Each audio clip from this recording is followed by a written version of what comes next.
কথাই বলে সব তীর্থ বারবার গঙ্গাসাগর একবার, তাই হাজব্যান্ডের সঙ্গে চলে গেছি গঙ্গাসাগরের মেলাতে।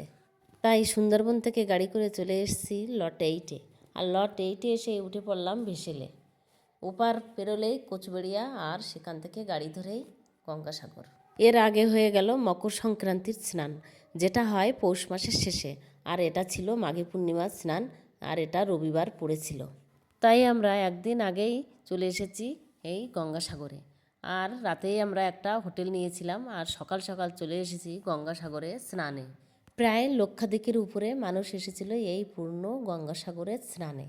সকাল সকাল আমাদের স্নান হয়ে গেছে, আর আমরা এবার বেরিয়ে পড়ব কপিল মুনির আশ্রমে দর্শন করতে।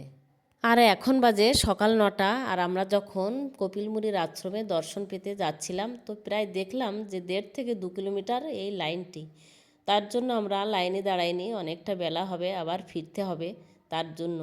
তো আমরা গেটের ধারে যেতেই পুলিশে আমাদেরকে ঢুকিয়ে নিল।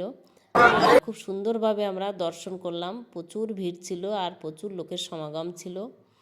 খুব ভালোভাবে দর্শন সেরে আমরা বেরিয়ে চলে এলাম। তো বন্ধুরা, এটাই ছিল কপিল মুনির আশ্রম। খুবই সুন্দর লাগলো এটা দেখে।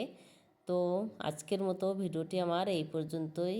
কেমন হয়েছে সবাই জানাবেন, ভালো লাগলে একটা লাইক কমেন্ট শেয়ার করবেন। এরপর আমরা দুজনাই বাড়ি ফেরার উদ্দেশ্যে রওনা দিলাম। তো আজকের মতো সবাইকে টাটা।